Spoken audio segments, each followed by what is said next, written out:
Hi guys, my name is Dahlia, welcome to my channel. Last week's video was part 2 of the basic parts of speech. I am overjoyed that this series has been helpful, but I know that editing specifics can get a bit confusing from time to time. Not all writers appreciate this process, so if you have any specific topics that you want me to cover, please let me know. I would be more than happy to do another video on editing. Today I am carrying on with my Creating a Character series. The topic being your character's education and occupation. Now you may be asking yourself why this is important, and that's a fair point. For the most part, these details may not even be relevant to you. However, as I've stated before, it serves to get to know your character a little bit more intimately. This allows you to honestly portray them and how they would behave. Let's get to the information. Number 1. Schooling. Your character's schooling experience can say a lot about them.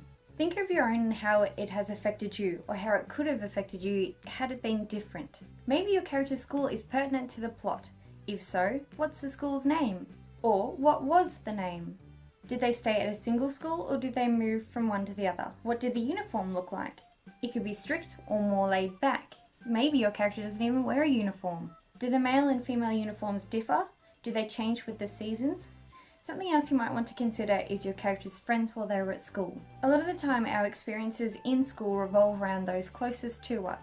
The same goes for your character. If they don't or they didn't have friends, then you as the writer need to determine why. Are they a bully? Or perhaps they just like to be alone? Whatever the case may be, this shows who your character will become when they get older. The same can be said if they did or do have friends. Maybe your character is a social butterfly, or maybe they have a close-knit group. This leads to completion. Did your character finish school? Your character's friends normally play a role in this. If their best friend dropped out in order to pursue a trade, perhaps your main character did the same thing. If not, maybe they moved on to university. Number 2. Higher education. If this is applicable to your character, what was the name of the institution? Just as you did with the prior subcategory, the basics are also relevant with this one. Did your character stay in one form of higher education, or have they swapped around? Maybe they went to an exchange program to study abroad. Either way, did they complete their studies? There are many novels where the main character ends up dropping out of university in order to pursue other goals. Maybe they want to travel, maybe they want to start a family, or there are many different reasons why. But sometimes this is just what's in your story. There are also many novels that include characters who have pursued their education, their higher education.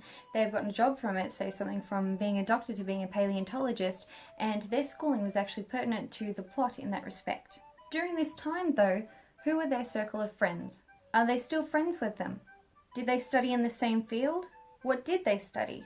Why did they study this? Number 3. First job. If your character has never had a job, this section is not relevant. However, if they have had one, what was their first? If you're focusing on a timeline within your novel, it might also help to write in something like they had their first job when they were 16 and it was the year 2016. If they hated their first job, it wouldn't be likely that they would go into this position again. However, maybe they're forced back into this position because of lack of money and experience.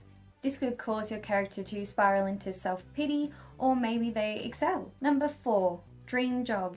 If there was no limitations for your character, what job would they take on? In my trilogy, The Acro Contessa, one of my main characters, Semyon, he is actually from a state called Bronikov, but he's in hiding in another state.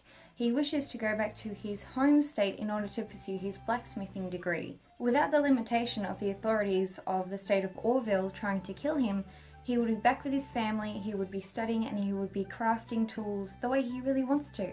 As with the what, why does your character wish to do this as a job?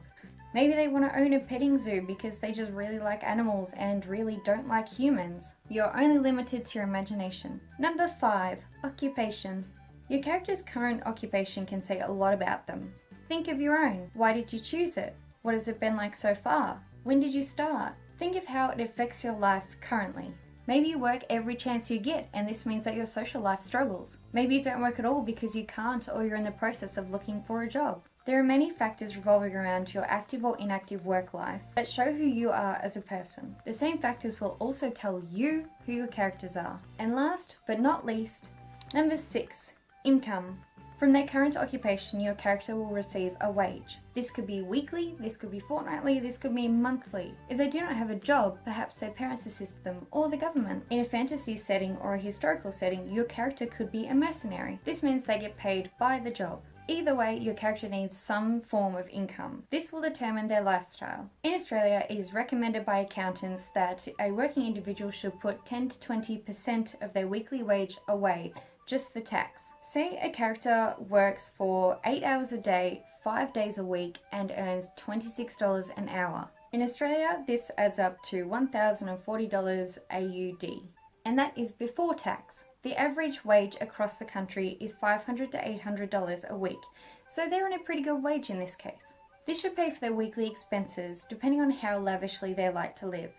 So that concludes part 8 of my Creating a Character series. Topics such as occupation and education may seem trivial or boring, but getting to know your character is like getting to know another person, only you've created them. If you have any questions or you want me to cover a specific topic, please drop a comment below or find me on social media. All the links will be in the description bar below. For those of you who are interested, you can still read some of my unedited work on my website. The link will be up above and down below with the rest of them. Remember to like, share, comment and subscribe if you like this video and you want to see more. I post writerly videos on Thursdays, and next week I will be doing a writing tag.